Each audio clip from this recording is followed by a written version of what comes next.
Welcome back, everyone, to the Transcending Neurodiversity podcast.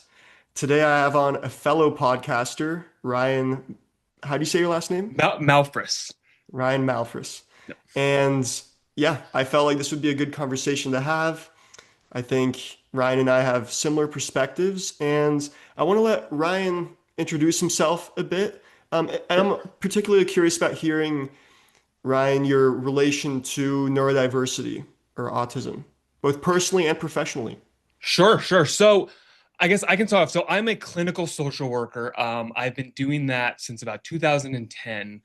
And I've always just wanted to work with people and doing therapy. And that's kind of how social work. I never had an affinity to social work per se. It wasn't, I went in, to be totally honest, I really didn't like school. And it was a 2-year degree that didn't involve a thesis. And it allowed me to go do what I wanted to do, which was therapy. And so there, there's a million different routes you can take. That's what I chose to take. So it's not to say there's not a lot of social work that I like, but I'm not like I didn't go into the field specifically to be a social worker. It was just my route into there. So part of that education, you have to have an internship throughout this. And part of my internship was I got placed into a special education school. And I guess you would describe the majority of the students there, if you want to use that label, as neurodivergent in a various host of different ways. And for me, it was an amazing experience. And you said before you think our kind of how we think about it and our perspectives may align. And I'm like, I don't know. I think it'll be fun to see how much we align on this. And maybe there'll be some deviations from this. But I think one of the things I certainly learned from those experiences, and one caught my eye when you reached out to me on your channel, is that I've always really disliked labels. I observed with the students that I worked with that labels to me had a very limiting effect on them for them personally. And then almost maybe more importantly, it had a huge impact on how people interacted with those children that had these labels. So I had a lot of experience working them. And the cool thing working with people is you actually get to know them. And so you get to meet this kid who you first get to meet them with like a piece of paper and it says, this student has ADHD, oppositional defiant disorder, blah, blah, blah. And then you get an idea of it, an image maybe, or a concept of this person in your head, and then you get to meet them. And often my experience over the years I did this was that the person or the child that I met was so different than the person who I met on paper. Um, and I became very skeptical of the labels that we were using and the utility of them because they get, to me, the labels, not super anti label. I think there are certainly uses for it, but it has kind of gotten out of control. And I kind of blame myself and my field, I guess, for allowing these terms that I think should be shorthand for me to speak to another clinician about something to be like, hey, here's like a simple heuristic gist of who we're talking about. It's become much more than that. And whether that clinicians actually are driving that or society and culture has taken these labels and kind of run with them, I'm not totally sure.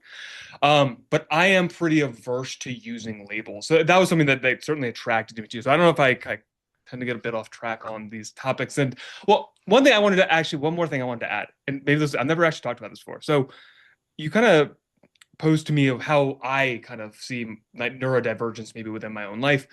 So I refused all labels for myself my entire life. When I was 13, I think my mother she gave me like I guess it was like a self-report for ADHD. And at that time, I knew it was very obvious which one of the answers was like the correct answer for the normal kid. And I was like, well, I don't want to label, so I'm just going to lie on this test. And so I lied and I didn't have ADHD. And I've been actually thinking a lot about this recently is I probably do meet criteria for ADHD. I have just figured out ways to modify and like shape my life to make it functional and work for me, my different way my brain works, the different way I am able to be productive, and just kind of learn to figure that out. And part of for me, it's always been I have never liked the idea of a label that has limited me or put me in a box and had an expectation on me and or told me like this is typically how someone should or deal with this as opposed to I kind of want to figure that out for myself. And so I try to bring that same energy, I think, when I'm working with people in a clinical setting is, hey, you may have this cluster of symptoms that we label with this thing, but your mission in life is to figure out how to deal with that. I can't tell you I can tell you some other things that maybe helped me or maybe it's helped some other people, but that is somewhat limited. And really what we have to do is figure out for you individually, because you're going to be different than, all these other people, how do you navigate the things? Because what I would always tell kids is when I worked with them was I wanted to help you get the things you want in life. And that's kind of how I feel my job is to help whoever I'm sitting with to figure out what it is that they need, because not everyone knows what that is. But once we kind of figure that out, how do you go and get those things? And the label part has never been helpful for me very often. Now, I work in settings that aren't inpatient psychiatry. That's where I think labels probably actually maybe make a bit more sense and have more utility in my setting. And this is one of my big things right now is localization, is that a lot of these issues are talked about as if mental health is a singular field, and it is not. It is hundreds of different small, somewhat very disparate fields within this one umbrella. And when we talk about these things, it's often talked about as if it's a singular entity, and that's just not how it is actually on the ground. Hmm. Great. Yeah, hearing this, I'm like, wow, this guy gets it. This guy gets it. I hope so. Yeah. Yeah, no, I guess we're all figuring it out. We're all still learning in this very young field. So yeah, I'm wondering now, I guess in your current therapy practice, I presume, you come across neurodivergent clients as well. I guess, yeah, how has this informed your therapeutic approach? And say you were to have a client who identifies as autistic, or something else, Mhm. how do you go about that? So I think I would ask is, I guess it would depend on the situation. This is my answer so much, and I'm sorry, it's not a good answer. Usually the answer is it depends. But let's say like a hypothetical situation comes, someone comes in already with a diagnosis and let's say like they agree and buy into this diagnosis. They, hey, I want to come in and ask for help for, I was given a diagnosis of autism and I want help with this. I would just pause right there and say, okay, well, what exactly do you want help with? Because I can't cure autism for whatever we're talking about. And also, I don't really know what we're talking about. I'm sure you've heard this saying, and I've heard of it in the field. Is like if you met one person with autism, you've met one person with autism. Like it's just different for everyone. And so, really, that is just to me a jumping off point. And I would give me like again, it's going to give me some images and some thoughts in my head, but really what I'm going to ask is, okay, well, what problems are you actually dealing with in the here and now that, this label you think maybe have an impact. So maybe you're having, insufficient social skills or social like interactions according to you, and you think the autism and whatever the dysfunction within that is causing that. I just want to talk about like that very specific issue rather than saying, hey, we're going to treat the autism rather than let's work on, hey, are you feeling lonely? Okay, let's talk about that and figure out what's actually going on. Or is it the lack of people? Is it the lack of depth of the relationships? Are you finding yourself lost and confused in social situations and then making mistakes?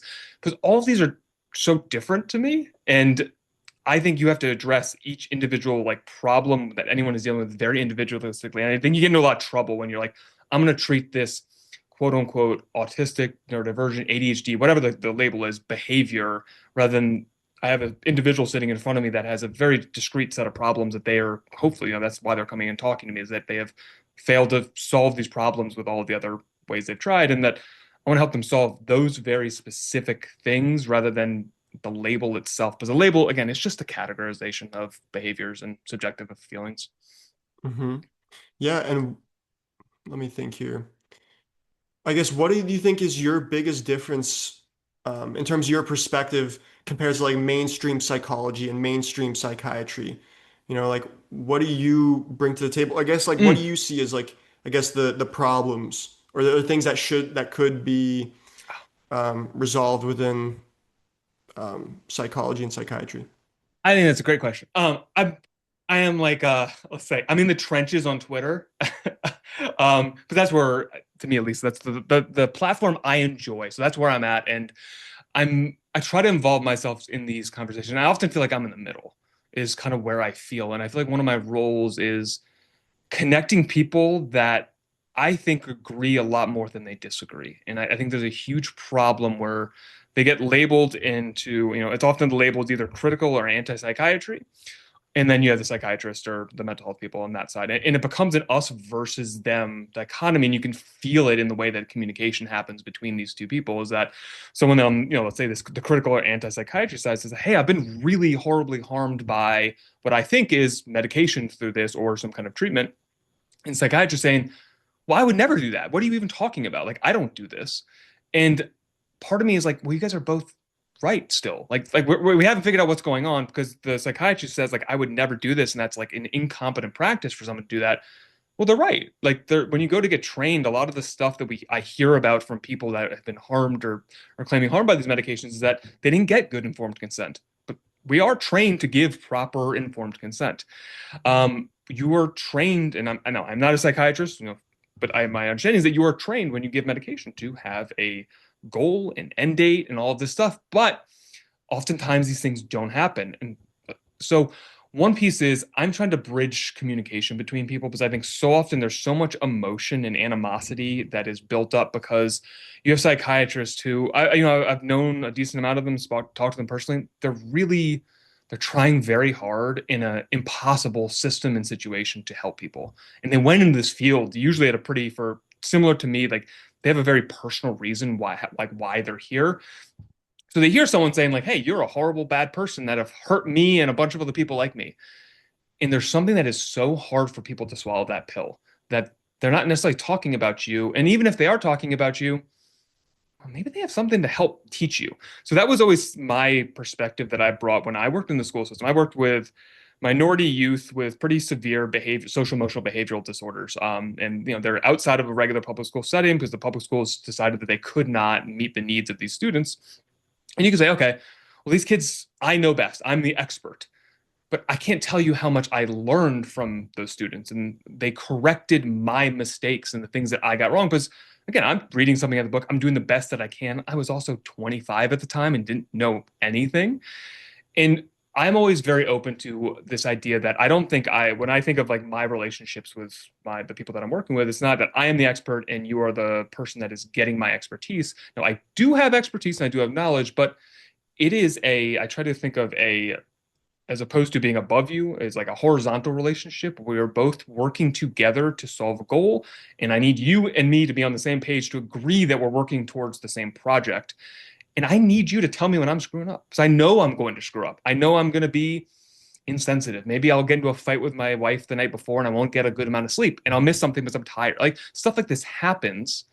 And I always think that is okay. And I have to have, I guess, the humility to be able to hear that. And for whatever reason, because of who I am, I I have the opposite problem. My problem is usually I take on too much responsibility that's not even my fault. So I have an easier time hearing from someone that is upset with me about my behavior. I'm like, I'm already kind of considering that it was my fault, and so I can hear this. And so online, I feel like what I'm trying to do is bridge gaps because so often it is.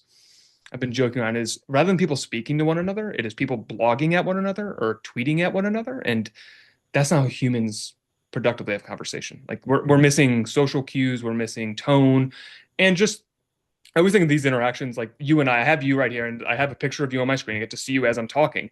And so I can see, as I said, that you had a bit of a smile as I say this. So I can gauge how I'm doing in this interaction. And if I'm doing something that's maybe harmful to you, you're going to have a different facial expression, maybe a tone, and that's going to cue me into, oh, maybe I'm not saying something right or something's going on. And we're missing a lot of this on the online spaces. So I'm often trying to get people to, hey, slow down. This person isn't your enemy. And maybe even if they're not right about what they're saying, there's something to be taken and learned from this. And that not to just be, there's a lot of kind of like, I would say like shitty dismissiveness of each other that I want to get away from because I like what you said. This is a new field. And that's how I feel like we don't know. I like to say, I don't think we know very much at all.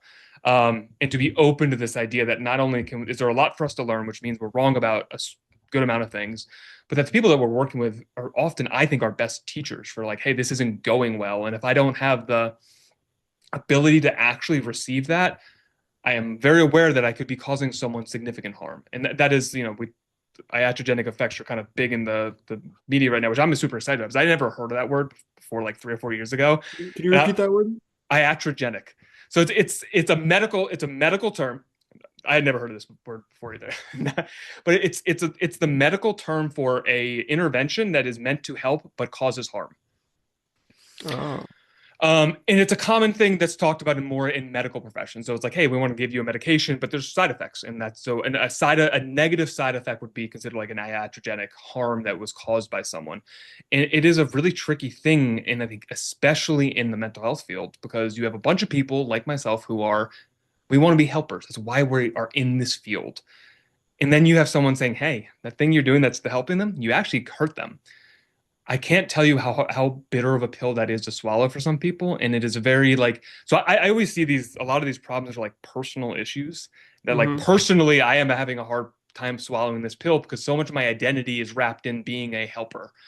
And now I don't think of that as the way myself. So I think, yeah, I'm trying to help, but I might be causing harm. And so that allows me to open that door that someone says like, hey, you really pissed me off last session that we had. And I'm not like, oh, like what you must have Hmm. misinterpreted. It's like, oh, tell me what you meant. Like, because yeah, I may have totally said something like wild, because I do. I say some things that are provocative sometimes and intentionally. And to me, a lot of good therapy isn't doing the right thing all the time. It's making a mistake and being willing to repair that mistake with the person that I'm working with. I think is often the therapeutic thing that happens. Yeah. Yeah, I think definitely one thing that I would like to see more from therapists is them treating it like it's like a self-development practice, not for just the patient, but also for the therapist. You know, being a teacher comes with its own lessons. Um, and so, yeah, I mean, teacher student, it's kind of like the same sort of Hmm. dynamic.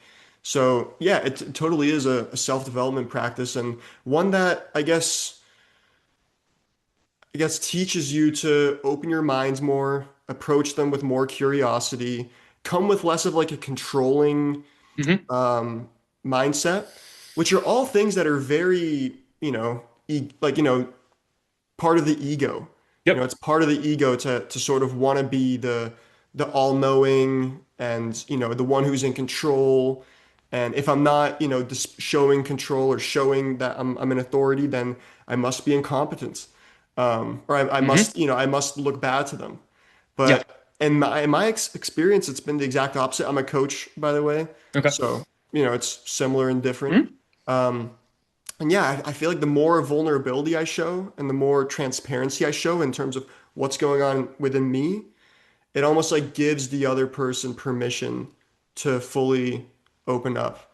Um, yeah. It's an interesting idea, and when you're trained as a clinician, there's a lot of debate about that idea of like, do you just self-disclosure would be the word that we use is like, do we utilize self-disclosure? And there's no, the jury's out. There's a lot of people that say you don't ever use disclosure because it's gonna like it's this isn't about you.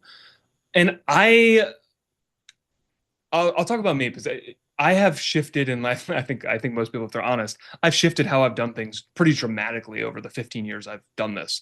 And I have tried kind of everywhere along that spectrum.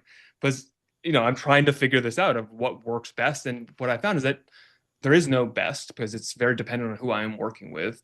And sometimes it is the key is to say, hey, I'm a human. I am also struggling and to ask that, hey, would it be all right if I talked about something that I've similarly gone through that I think connects to what we're talking about and I can share with you? This is how I dealt with it. Now, I'm not saying this is how you should deal with it or this is the best way to deal with it. I'm just giving you an example of this to see that you're not alone in this situation. I found that to be pretty helpful. To open up this invitation to that I'm this one thing that happens often, as we were kind of referring to before, that there's an idea that I, as the clinician and the expert, and the person that is sitting across from me also kind of believes this. They're, in some ways, a lot of them are hoping you're the expert. You're that you can come fix them and solve all their problems. And oftentimes, one of the things I'm trying to do is slowly and with caution, but also dismiss that illusion that I am some kind of expert, that I know how to fix you, or that I can even do these things. And often it's sharing with people, and this just happens with the course of therapy, is explaining, hey, I'm actually extremely limited in what I can offer to you. And all I can really offer to you is my mind for these 50 minutes that we're talking, and for me to pick up, hear what I am hearing, and then share that with you in an open dialogue. And hopefully we can build a relationship. And that process of dialogue will be helpful enough to you to make some kind of small change or improvement in your life in a direction. But I always very clear, like I can't fix, if I have a teen and their mother is abusive, I can't fix that. I can't solve this. I'm limited. I can call CPS. That's kind of it. Like there's not much I can do, and or we can talk about. And this is an interesting conversation that I believe someone you had on your show, Nick Tabor, and him and I talked about this idea, and I really like Nick of there's a concern of if I help this student better fit into this dysfunctional system, am I pushing and manipulating this student to just fit in better and ruining their life? Or am I just helping them deal with an impossible situation the only way that I feel like I have any power to do so? And I think it's an interesting discussion. I don't know exact. I think I probably land more on the latter of being pragmatically, you're stuck here and I can't do anything about it. So like let's see if we can give you some tools to like better not suffer as much.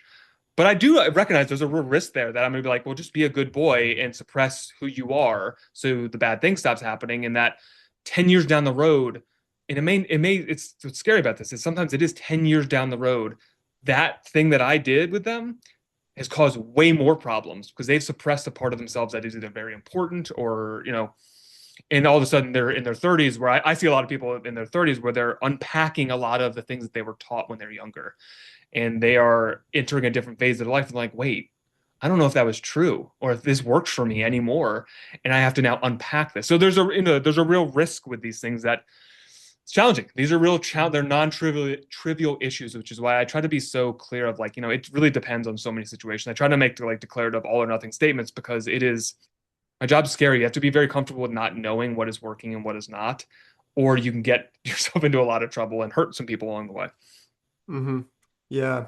Speaking of dysfunctional systems, Yeah, I'm feeling called to kind of share my perspective on this a bit. go for Because it. you also mentioned how, your channel is called Playing with Perspectives. Hmm. So, and this is related to kind of what we were just talking about, but I believe that one of the big flaws with like the mental health system and the schooling system and just the way that um, we were treating students, children, and adults as well as we're seeing it kind of stems from a perspective or an approach to science in general where we study everything mechanistically. Mm. So like akin to, everything being akin to a machine. And so obviously, mechanistic sci like this mechanistic view of science has led to a lot of progress in the world and whatnot.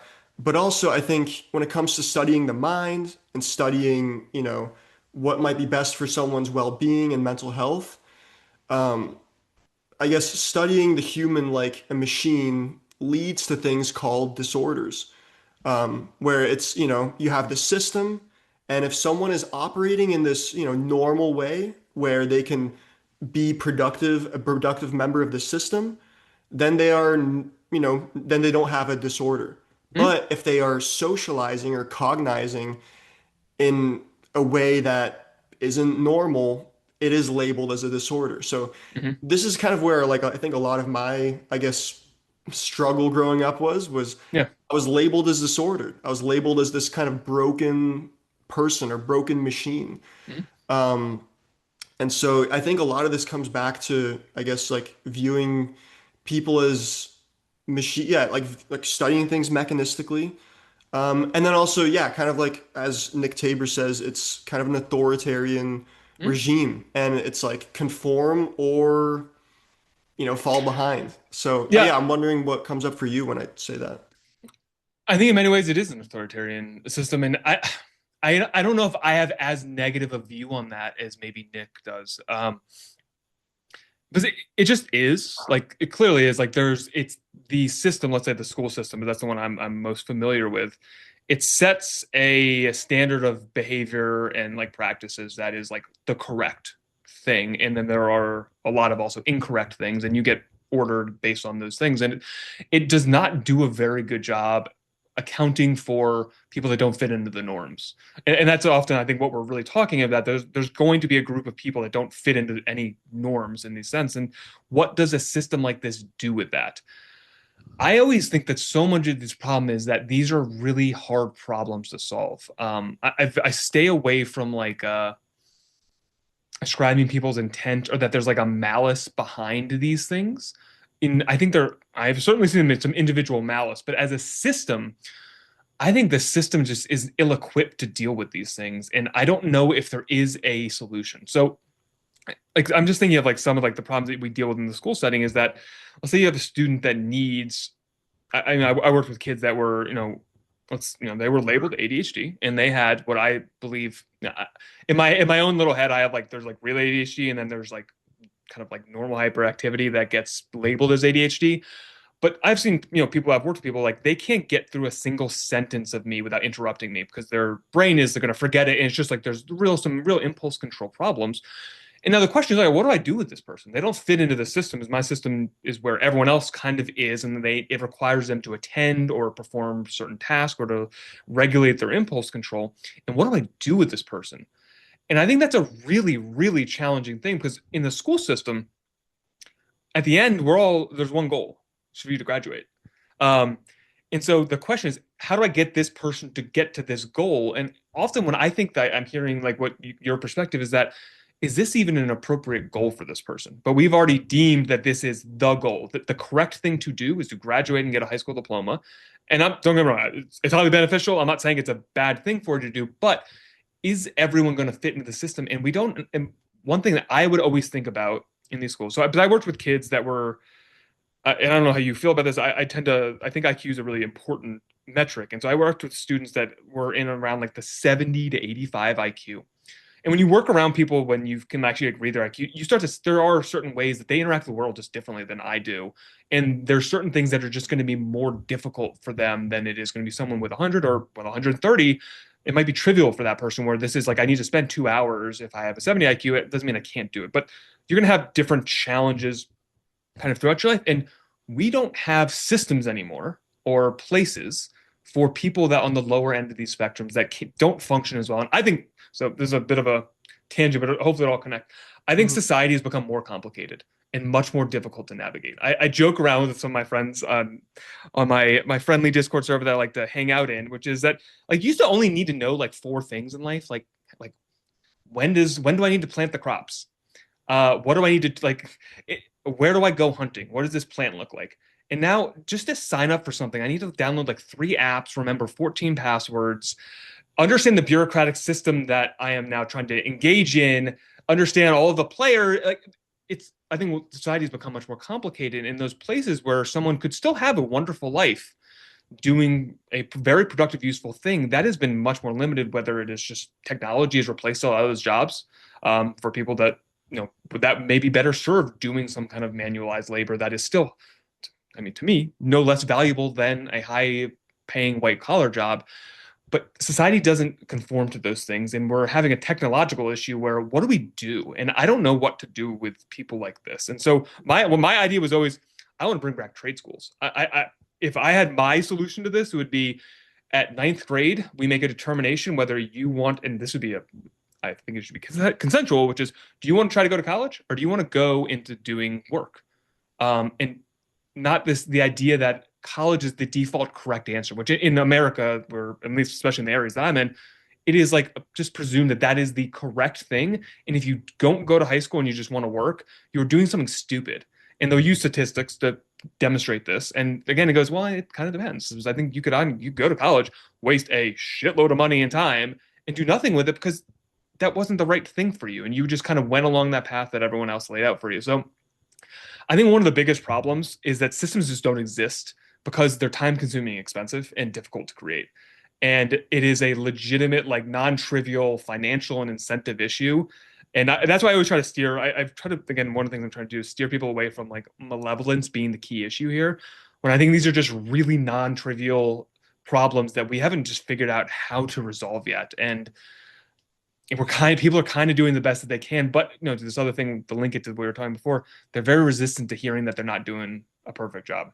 That we are letting kids slip through the cracks, and we are. Like there's just no doubt in my mind that we are. Yeah. Yeah, I liked what you said about, or the idea about making trade schools, more popular again. I think that's a good solution. And yeah, I noticed that, there's the public schooling system and there's like these new alternative schools that are coming through like Montessori's and Waldorf schools and so many other Yep. things, which I think, those are evolving in their own ways and it's interesting what they're doing there. Although it's a lot of money, it's like its own business, the government's not behind it. So the whole system really needs a revamp. And Yeah.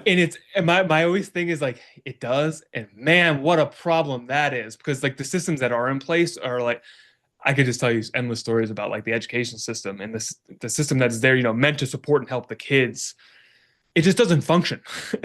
It just functions very poorly. And if you looked on the outside, you'd be like, oh, it has all these great resources. And then you get in the school and you're like, oh, so I worked with all students with IEPs or individualized education plans. For those people that don't know what that is, it's the student that's been identified with a disability, and we've stated that, hey, the regular school system isn't enough, and they need additional supports. And so these are in the individualized education plan, additional supports are added on for those kids. And but how do we know that we're doing those things as a school? So I worked in a special education school, and every single kid in that school had an IEP. And let me tell you, it is impossible to implement if you have our class was about 10 kids. For one staff to implement all 10 of those IEPs with fidelity is practically impossible. It's just too much to be done. And so what ends up happening is, the ball gets dropped here and there. But then you're like, the system goes, hey, but no, no, hold up. We have our local education authority or our LEA, and their job is to make sure that they're in your school and making sure that the IEP is being implemented. But their job has like four other jobs, which is they're running the IEP meetings, which takes up 99% of the time. And I never once saw them walk around the building and see what was going on. And so although there are on checklists things in place, and very often this is the case, I think, with a lot of the talk that happens online, is there's things that we are stating that are happening, and then there's the things that are happening. And this is one of the reasons I love Nick so much, because I think Nick is referring to the things that are happening and not the things that should or are being labeled or even being trained into people to happen. Is that training and reality are a very, very different beast very often, sadly. And I think that's why I appreciate advocacy that points out is, yeah, maybe you guys are educated this way, but that's not what's happening. And that certainly was my experience. I saw some really horrible things at the places that I worked at because all the people were trained. They got the training, they have the certificates on paper, they are good to go. And I also saw a lot of incompetence and maliciousness from the human beings that were doing these things. So it's understanding that, like, just because it looks okay and the system says it's okay, just and on reality, I'm a very pragmatic person, and it's like if this doesn't work in reality, I think it's a silly plan, and I don't really want to do it. Hmm. But also makes creating solutions very difficult because they have to be realistic. Yeah, I very much agree. One thing that you mentioned earlier that caught my attention is that you said that you believe, I guess, which I agree, is that things are getting more complicated. Mhm. And I kind of wanted to just like have you elaborate on that a bit more, and especially, when it comes to, I guess, these neurodiverse individuals. And I'm wondering, like, do you think with the world becoming more complicated, it leads to these neurodiverse individuals just having more friction with the public schooling system as a result? Or and it doesn't even have to, we don't have to even talk about Yeah. public schooling, but just like life in general.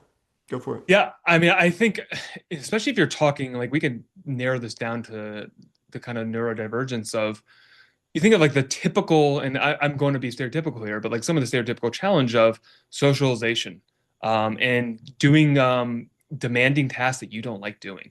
That's a lot of what bureaucracy is. It's like I have to go call someone up at the DMV who's not particularly nice, and I have to wade through this massive, confusing thing that I may be sitting on the phone for 2 hours and it's boring as hell.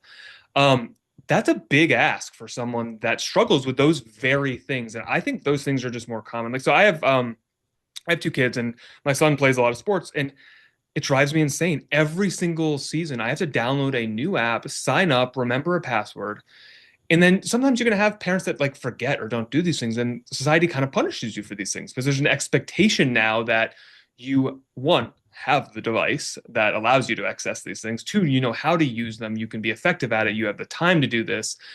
It is just, I mean, my most recent example of this, I went to a parking lot where you couldn't get in unless you scanned a QR code. And I'm like, well, what if you don't have a smartphone?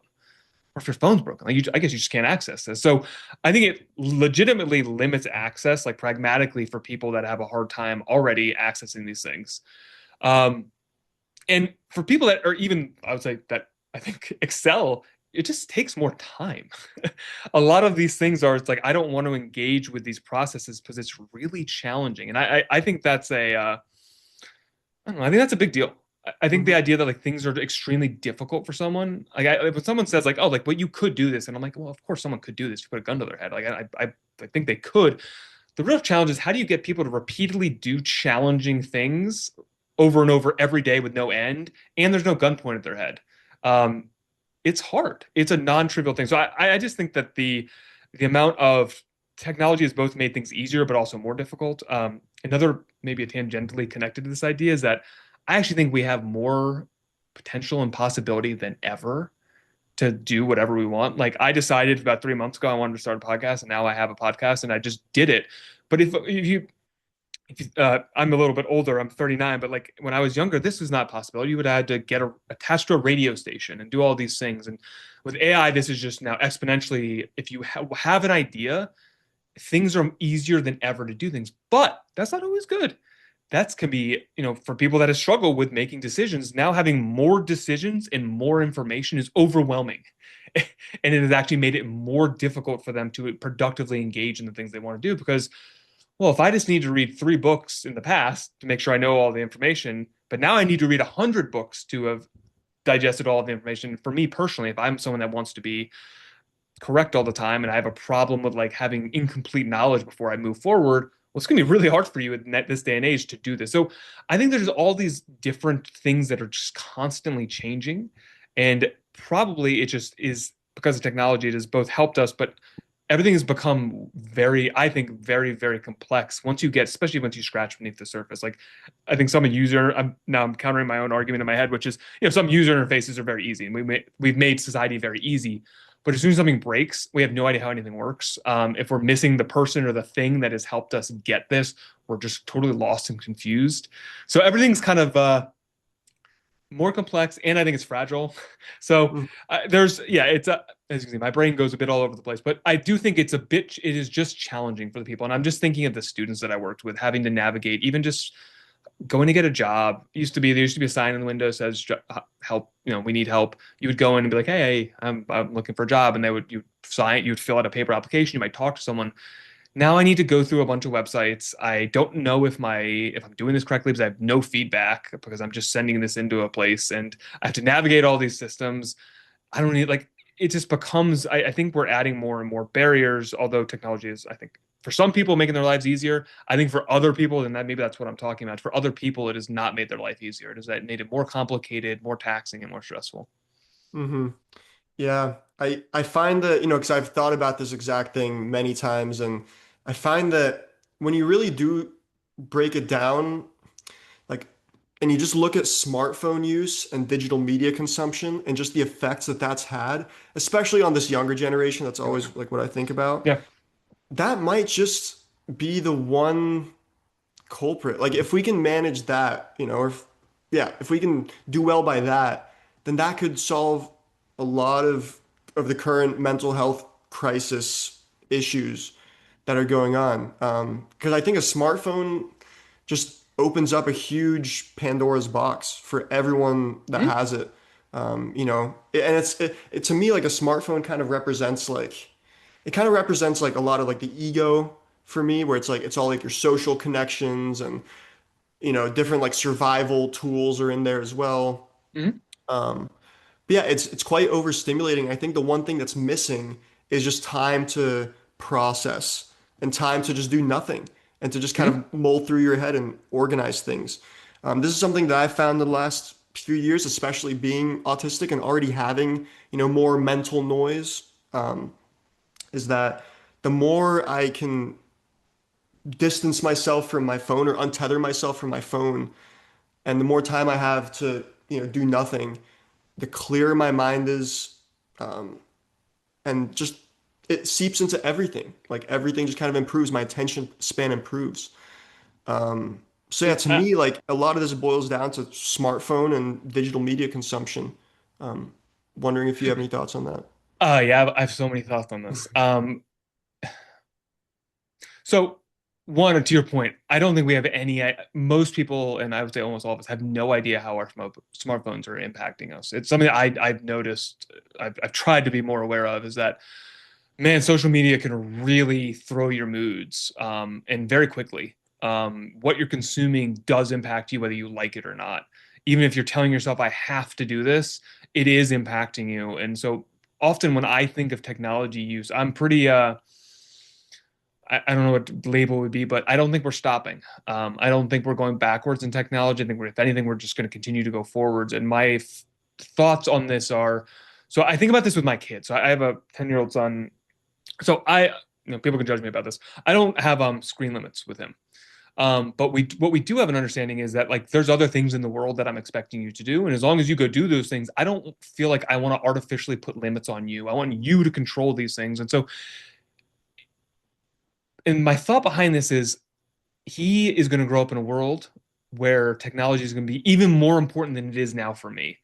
And to just say, I know a lot of people that are in my cohort of parents at this age are often trying to like, set like very severe limits or saying, hey, you can't be on this at all. Because of some of the detrimental, things that you're discussing. And part of my thought process, I'm not saying you're wrong, but also I don't think it's going anywhere. And I want you to learn how to use this responsibly, Mhm. because this is a tool, and like any tool, it can be used highly and responsibly. So, one of the things I was thinking about when you were talking about all the things we do with the phone, I think often in life, and this applies to a lot of things, but the phone is probably the biggest culprit currently, is that we're avoiding doing the harder work. And I think one of the things you were describing, some of the harder work is sitting with your own thoughts. That's really hard work if you've never done that before, or if you have minimal effort, or if your thoughts can be really disturbing, and you're someone that is prone to either have disturbing thoughts or to find thoughts themselves to be disturbing. Um, it is going to be challenging to do this because all of a sudden I have this little device right here that I can pick up. You're standing in line somewhere, your hand just goes right into your pocket. It's like, oh, I don't want to be bored in this line for a second. And part of me goes, fair enough. Like, neither do I. Like, I'm not saying I don't do these things. I think my goal with everyone is just to be aware of there are consequences to this, and you need to manage this. Like, one thing my son and I, we kind of tease each other about is I'm very aware shorts. I make shorts on here. I try to advertise through using shorts. They're not good for you. I'm not gonna be blind if like these. This is definitely not good for people to have this like hyper intensive short form content that keeps you lose time very quickly. Has been my experience. But at the same time, it's there. All of his friends are watching this. And do I want to artificially take him out of that social activity, which kind of is for that age group? Or do him and I have this little thing where like, dude, you're watching shorts again. Like, this is not good. And we kind of mess around with each other. And I think it limits our understanding of, or limits our use of it because we understand, like, hey, we both like, recognize like this probably isn't great. But also, we're human and we're good. Humans are allowed to engage in not great behavior that is not like, again, on that form that the authoritarian system wants us to do isn't optimal, well, fuck it. Like sometimes watching shorts is fun. Like, and there's some funny clips on here, and we've had connections over these things.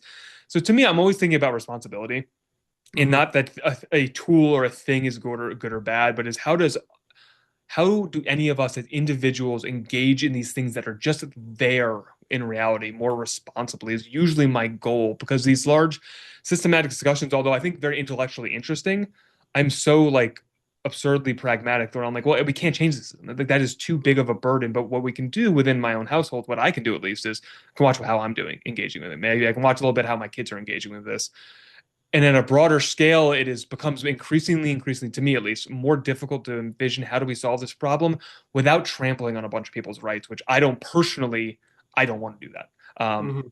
So yeah, it's a really complicated problem, and there's no doubt that the phones are not probably not great for us, for mentally, rather than dealing with our problems. I'm a big, I think so many of our problems that we have is because we're avoiding dealing with the things that we all kind of know we need to deal with in our lives. And whether that's substance use, phones, anything we could use to kind of distract ourselves from those things. And the phone just happens to be a very effective tool for that. And so, of course, people are going to use it.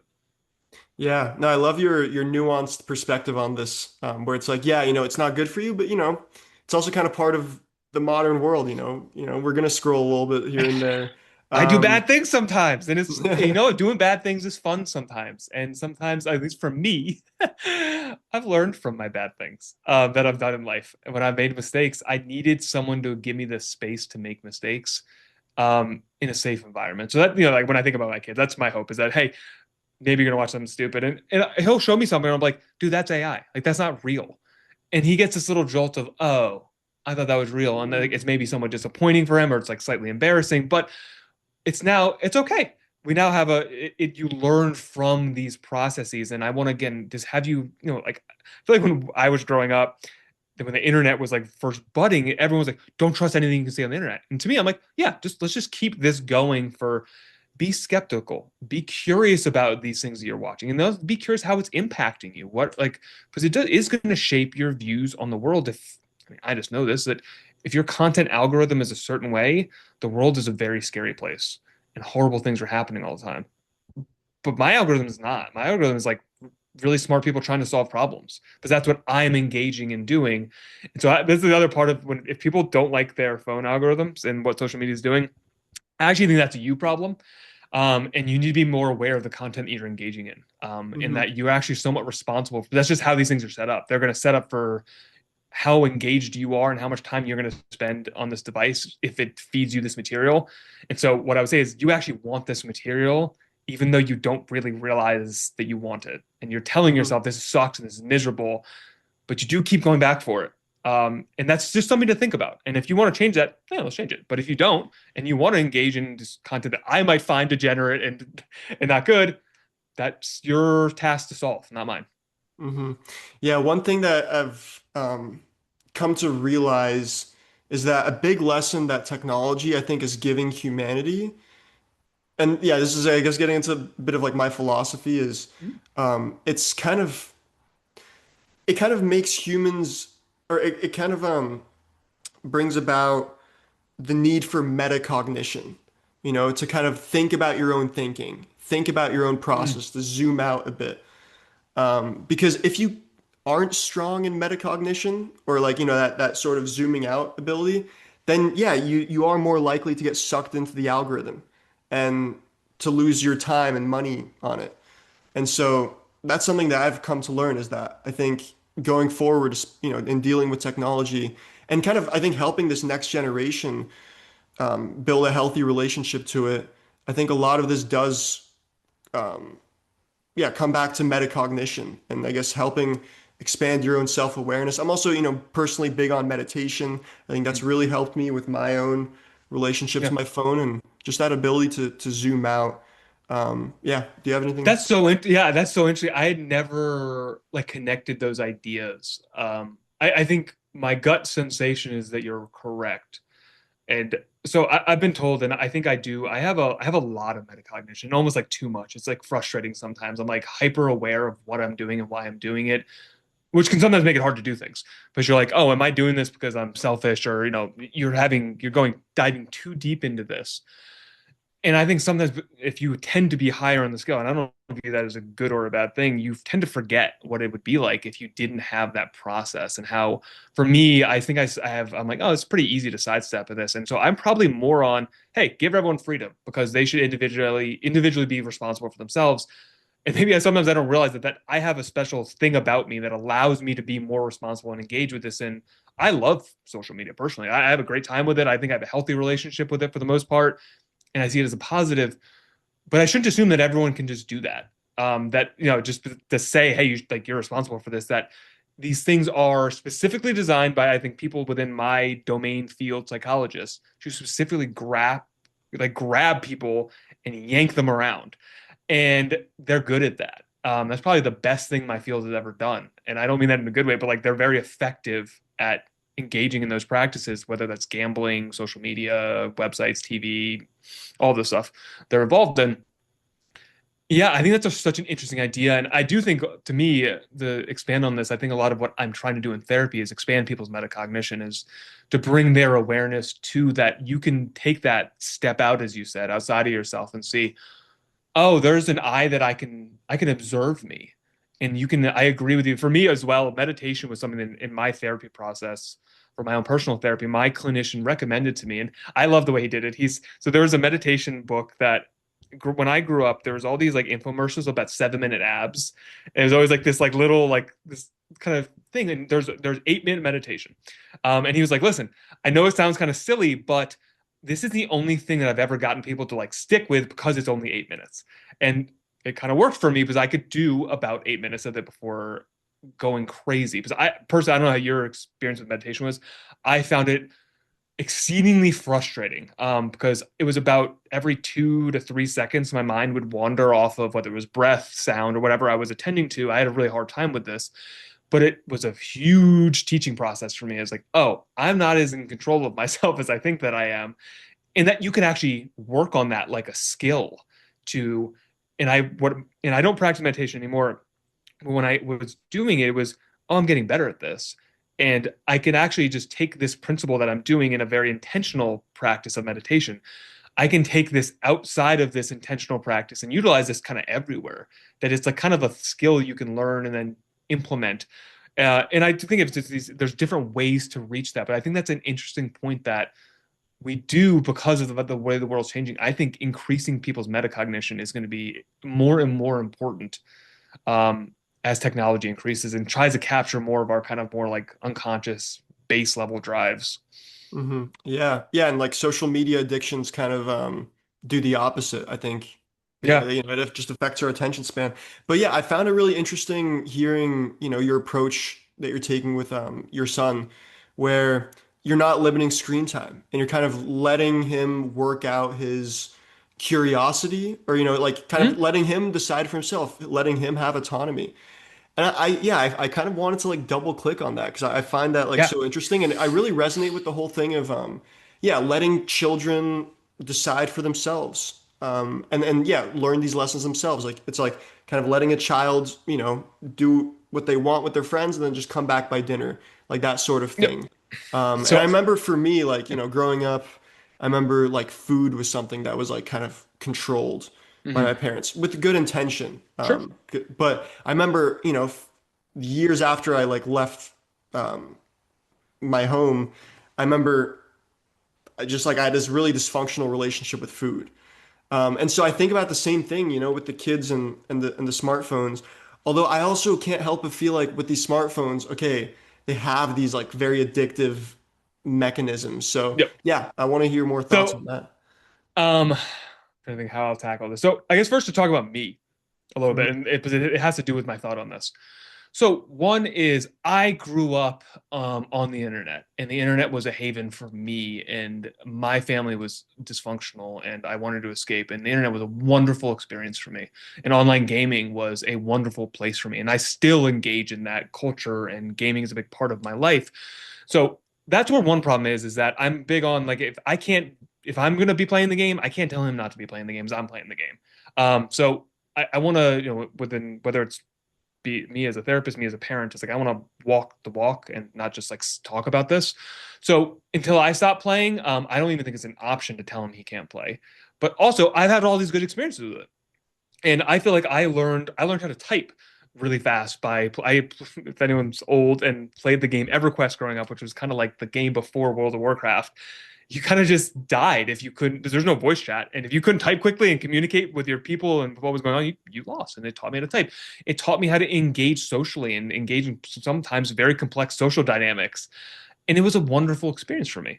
And now I also noticed that it took those things away from me as that I became somewhat isolated within my actual life, and it had detrimental effects on me. And I went too far into this. So I get to experience both like the pros and cons of this. So I don't see, again, in talking to parents that are in my cohort, most of them were not gamers kind of growing up, and they see it as only negative. They don't see the positive and the beneficial side of this. So it's kind of like, oh, here's this stupid activity that's only negative for my kid. I needed to get him to like reading books, playing sports, kind of the more quote unquote typical things. And I think, well, no, this is beneficial. I still find enjoyment in it. And I found a way to moderate it and make it work and have a successful career, have a wonderful marriage and a family, and I still get to play video games every night. And I can do both of these things. And I had to learn that. And it wasn't no one could have taught me and like regimented me. Because what would have I know for myself, what would have happened is I'm a rule follower pretty much. So if someone tells me the rules, I can follow the rules. But as soon as they leave, and I think that rule's stupid, I'm probably not going to follow the rule anymore because I was like, this is a stupid rule, and I was just doing it so I didn't get in trouble, or I wanted the reward for whatever it was by following the rules. So that's one thought of just I don't want I want him to regulate himself. That is his job in life to regulate himself, and I can't do it for him. Now I can nudge him obviously, and some of the things you talk about, like he does not have a phone. I don't think he needs a phone. Because it is like too much access, and it just seems like I don't need you to have unfiltered access to the internet at 10 years old. It's just too much for you. I'm going to make that decision. And I'm also going to allow you to be pissed off at me. Like he's mad sometimes. And I'm like, fair enough. That's okay. And you're allowed to be mad at me about this. Um, and then the other part of this is that I think is, at least this has just been my observation, is that he goes out all the time. Like out right now, I don't know where he is. He's out riding his bike somewhere in the neighborhood, and I don't know when he'll get back. And that's great. And that's what I want to encourage these things. And so what I have found is that when I have set limits, I end up having to have a lot more battles. Our relationship deteriorates. Like there's a bunch of, there's if you want to set boundaries in your home with your kids, like there's a cost. They're not going to like it. And so I had to try to have as few rules as possible. And obviously there are going to be important rules that I absolutely have, and there's no ifs, ands, or buts. But when you have only like a little bit of rules, people tend to listen more when you actually set boundaries because usually, hey, let's play Fortnite together, and I want to have fun with you. And so that's the other part of this is I get to engage in his activities in a way that other parents don't because it's also mine. And so there's another thought that I have with this because I'm lucky and I just happen to already enjoy these things. I don't have to be like the other parents who would then have to go educate themselves about this. Because there is an education around gaming and gaming culture. And what does it mean? It's like, oh my God, they're shooting each other. But if you play games, you're like, I'm not shooting him. There's a game we're playing, and like I don't even conceptualize it as me killing this person. It's just these are the rules of the game, and I want to win the game, and I won the game by shooting the avatar on the screen. I don't consider this violence at all. But as a parent who has not engaged in this type of activity, I totally understand them being like, what is happening here? Like, this is just violence everywhere. There's maybe sexuality places. There's like inappropriate, dark things. And it's very scary to them. And what would require them to do is to learn about it. And that's a lot of work, to be totally honest, like to embed yourself in this kind of culture. And for me, it's a bit easier. So like I have an easier time. Like, my son and I don't play the same games, but I've played enough games that I can take 5 seconds and look at what he's doing. And be like, oh, I kind of see what's going on here. And then I'm like, oh, okay, there's nothing dangerous going on here. I'm okay. And then I can be like, hey, dude, what are you playing? And then we can have a conversation about it and we can strengthen the relationship because I'm not afraid of this thing anymore because I know what it is. And I think sometimes there are a lot of families, parents with kids that it doesn't have to be video games, it can be anything. They don't understand something and it scares them. And instead of being curious, and again, the same kind of humility that I try to bring to my clients when I'm working is that my son teaches me stuff all the time. Like I know so much cool vocabulary. Like I love like his vocabulary. I always tell people that they're cooked now because that's like the slang now. And I've always loved language like this. And so you can find so much joy in these things. And so I've tried to find joy in like the things that we can connect on. And then again, I think I have that power because I give him so much freedom. And when there's moments where like, hey, dude, you cannot do this. I now will explain to you why you can't do this. And you're allowed to be mad. He gets mad for a second, but then he complies and is okay with it because there's an understanding that I'm not just trying to assert power over you because I'm your dad and I can do that and I can. I'm doing this because I genuinely care about you and I care about this was told to me by my first supervisor said that boundaries equal love to kids. And the idea about this was that I'm gonna not allow you to do this thing because I think it's gonna hurt you. And even if you get mad at me, that's okay. Because I love you so much that I'm okay taking a temporary hit for your safety. Now, I could totally see how that could get taken in a bad way. But I do think that it is, in my experience at least, that has rang very true. That if you really have sat down and thought about your rules and you've thought about, is this a rule because I have a legitimate concern or does this bother me? And I always ask myself that question am I just personally annoyed by this behavior, but there's no actual problem? Well, I let it go. And that's a me problem. I have to manage my own emotions.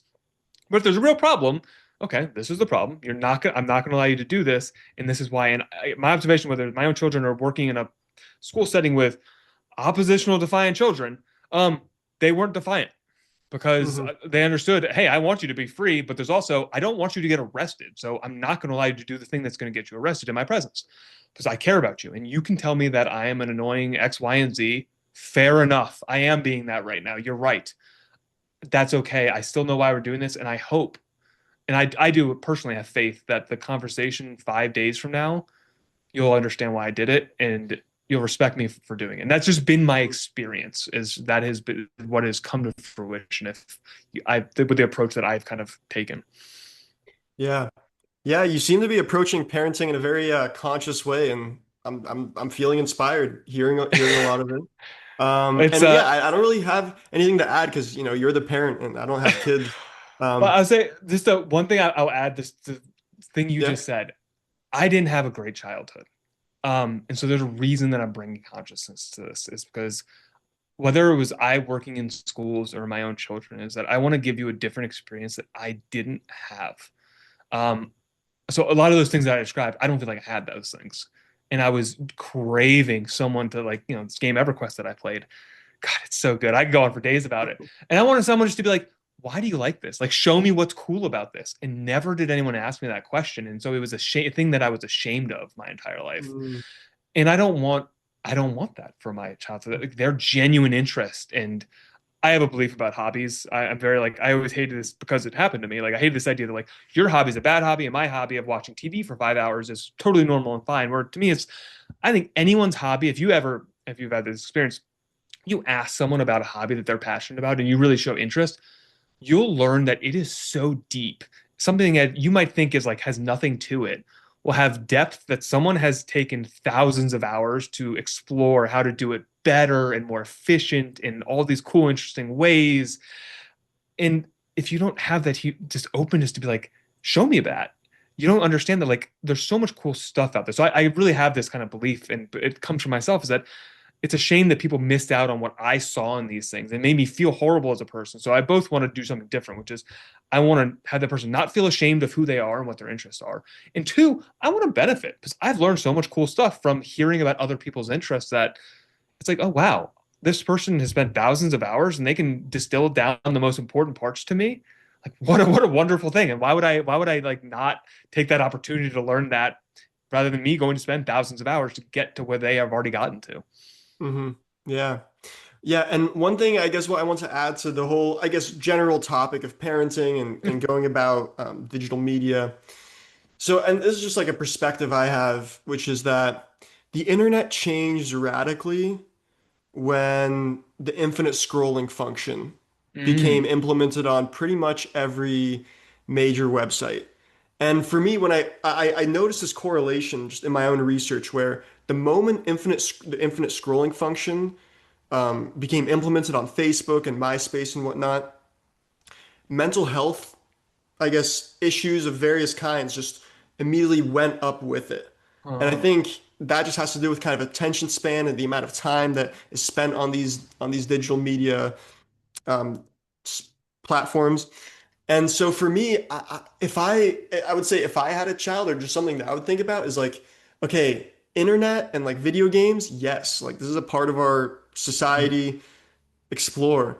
But I think when it comes to like the infinite scrolling function, that in and of itself is like just designed to sort of, yeah, that has its own design. Like that's like an addiction huh. mechanism right there. And so for me, it's like, okay, like that right there is the trap. Because to me, like the click-through format, it's much slower, you know, and you can kind of deliberately choose what you're choosing to click on.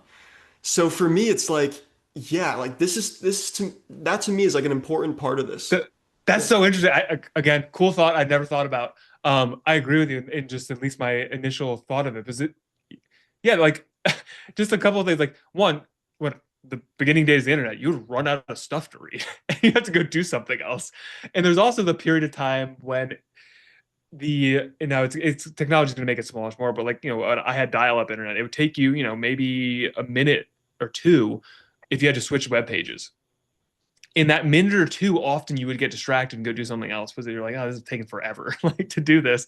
And the sometimes I think what you're talking about, sometimes just having a minor barrier is your off ramp to the thing, and they have taken away a lot of off ramps. Um, and that's such an interesting way of describing because yeah, it never ends if you don't want it to end. And to me, again, it's just probably, psychologists being smart, and understanding that as a human vulnerability is that, well, if there's no off ramps, you're not going to get off. You're less likely to get off of these things. I think that's really interesting. And it requires, because to say I have no screen limits, I don't have like firm limits, but every once in a while it'll be the weekend. He'll be on the device all morning. We're like, dude, you got to go outside. And I'll be like, okay, fair enough. And it kind of is, because he probably could ultimately scroll, but again, he often gets bored. What's also interesting is that eventually, I think kids actually, like in my observation, he likes hanging out with his friends more than he likes his device. So that's also there's a reason that I have this rule. And this is the other thing I want to make a little caveat with parents. I'm me and my kids are my kids. And they have 50% of my temperament, 50% of my wife's temperament, and every kid's different. And some kids will need more structure than my kids. And so I don't want anyone to, I always want to, whenever I give like parenting things, this is what worked for me in my family and my children. And it may be radically different for someone else. And someone else's kid may really need a lot more limits because for whatever reason, my son is actually pretty good at regulating himself, it seems like. And he naturally gravitates towards outside athletic activities with his friends. And so I don't have to do a lot, and that's great. I don't want someone else to think in a different situation that, okay, they may actually have to do more, and that they're doing something wrong by setting limits. But again, it goes back to that boundary idea is that sometimes we do have to protect our children from things that they, at that, when you're 7, your brain's not fully developed, and you do need an adult to say, hey, you can't play with knives, you can't play with lighters, because this could harm you. And that you do have to set boundaries in this situation. So I always want to make that caveat of this is how I do things because of my situation. I recommend everyone else's.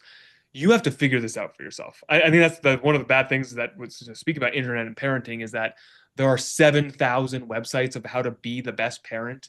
And whenever I hear that best word, my next question goes like, well, best for what and who? Hmm. Like there is no best parenting. Every kid, I have 2 kids. I treat them differently because they need different things and they are different people, and it's just how it is. And so this idea, I always want to like take some, maybe something I said would be useful to someone else, and maybe not. And I don't want to get this idea. I hate the idea that our culture is like there is a way of doing things. And I think the conversation we had about schools falls into this trap is that there is a best, there is Hmm. the way of doing things. And no, oftentimes life to me is about, whether it's we're talking about neurodiversity or anything else, you figuring it out for yourself as an individual, what works for you, and really ask yourself, am I achieving the goals and the things that I tell myself at least that I want in life? And that to me is the metric of, is this working or not? Not whether another parent says you should do this or if a study says you should do this. Is, I don't know. You never know if that actually applies to you. And so I want people to really think about themselves, and I want everyone to make their own decisions rather than to have external resources telling them how to live their lives, and to live, to me, more free and like have more agency in life would be my hope for people. Yeah, yeah. It sounds like we're starting to conclude this quite naturally, Yeah. which is great. Yeah, and one thing I noticed in this conversation was kind of that balance of autonomy, like letting them choose, while also applying necessary discipline or direction where necessary, being that's like the role of the teacher. That's the role of the parents. And so that balance from many conversations I've had is one that no one knows exactly where to go, but you just keep trying your best. Yeah. Yeah, and it's so hard to get right, and that's again this place where just to get people to be that some of this is unfortunately trial and error, and like you don't know what is right, and where is that balance of, am I being too authoritarian in my household and that's causing problems, or am I being too lenient? And it is so easy to fall on either side of those things because sometimes I'm tired and I don't want to set a boundary, and it's a pain in the butt, and so I don't do it. Or sometimes I'm in a bad mood and I set too firm of a boundary, and it is so challenging. So that's why, I think every parent is like, know yourself. We were kind of talking about like knowing yourself, as far as your interaction with social media. What are your personal propensities to get caught up in these algorithms, or to get caught up in an unpleasant cycle that's going to affect your mood? There, you can read a study and say Twitter does X to your anger or whatever, but everyone's job is to figure out for themselves what that is and how they then can use, I think, the tools that they were born with, and how to like use that correctly in life for them, whatever that means for that person. Is again like, yeah, we got to. It's a tough job, and it's scary because it's so much easier to externalize the problem. This is one of my thoughts I've been thinking about a lot, is that it's so much easier to blame Facebook or blame social media or blame the government or blame someone else, when a lot of these things, I think if we were to really sit down, is, yeah, they are doing these things. But I do have more control than I would like to admit over my own individual personhood and maybe my immediate surroundings. And I want to encourage people to get away from these large, gigantic national conversations that we have no control over anyways. They're just kind of happening, and focus more on the things that they do have control over, which is really themselves and their local community and family around them. Because I think you can do wonderful, amazing things with that. And then all that, the world stuff tends to fade a bit into the background when your community and your family and yourself are functioning well. Hmm. Ryan, it's been a great conversation. I feel like we've touched on so many different great points. Yeah, I'm gonna make chapters so that people can sort of Cool. navigate between the different conversation topics. And yeah, To the audience, thank you for watching. All of Ryan's resources will be down in the bio below. And Awesome. yeah, appreciate you all so much for tuning in. And we wish you a wonderful day. Also, Ryan, yeah, I guess if you want to say something. No, just thank you for contacting me, having me on. This was an awesome conversation. I had a ton of fun. You gave me a couple of new ideas that I had never thought about today, so I appreciate it. And hopefully, we'll talk again soon. Maybe you'll come on my podcast. Great.